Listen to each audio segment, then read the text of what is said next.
Hey you guys, welcome back to Crazy Quilts and Crafts with SEK. So I hope everyone is doing well. Alright you guys, I am moving on along with my little slow sew along with my Shabby Fabrics Backyard Friends. Okay you guys, so I showed you guys the first step on how to put your blocks together and your little animals and get them organized with your Ziploc bags if that's how you want to do it.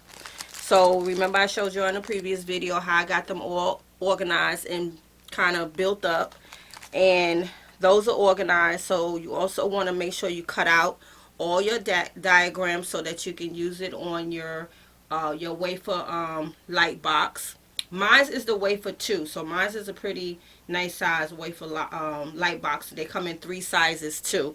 These are, the light boxes are kind of expensive you guys, but they are worth it. So then you want your diagrams cut, and you want to keep those organized as well.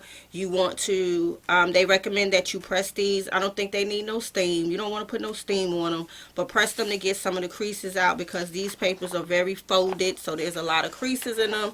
So press them out with, excuse me, a dry iron.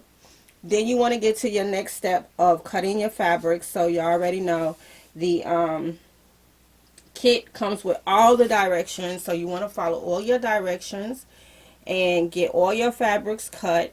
Get them organized like I have them over here. So this is my fabric over here, and I have them labeled with the size, the name of the insect, and how many.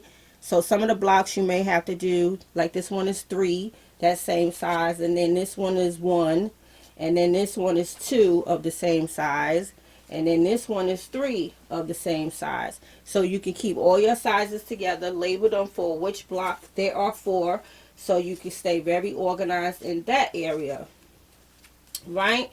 So another thing that I wanted to share with you guys, because I was missing part of my antenna, which is a little circle.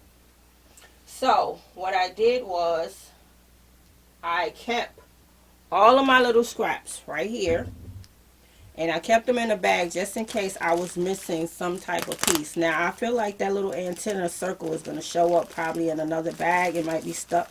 It may be stuck to some of the other infused fabrics, but I will check it as I go along. But I was able to cut out another piece from another piece of the infused fabric. So don't throw this away. Do not throw all your shredded pieces away once you finish building. Once you finish organizing your pieces for each block, do not throw these shredded pieces away, because you may miss something, be missing something, and you probably could get it out of one of these leftover shredded pieces. So don't disregard those just yet. So our next step will be using our wafer light box, which I will bring that to you guys too on a separate video to show you guys how to navigate on the light box and how to infuse your fusible fabric pieces so that you can move them onto your fabric. So that will be my next video. So I wanted to just encourage you guys to create a type of system that's going to keep you nice and organized, like how you see this here. And I felt like it was something else that I needed to bring to you guys' attention, something that I came across when I was getting my papers and my fabric cut, but it probably will come to me in my next video.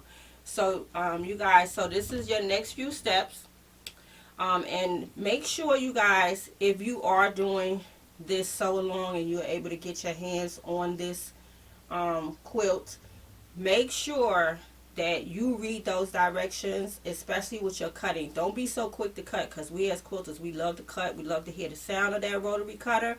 So just take your time, make sure all your cuts is accurate, your measurements is accurate before you start cutting. Another thing that I wanted to share with you guys, most of the time when you get these kits, especially Shabby Fabrics, they give you a generous amount of fabrics, especially with your background and your borders. They give you a generous amount of fabric. So if you do happen to make a mistake, just keep going, because more than likely you have enough fabric. So don't say, oh God, I've cut this block is too small, I hope I have enough for another block to cut. You will have enough, but that's not to say just make mistakes.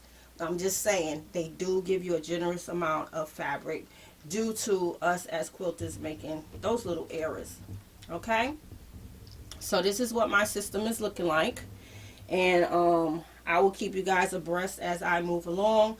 I'm going to try to get most of these blocks to you guys, but I'm not going to promise, because sometimes I just like to just start sewing and start putting these blocks together.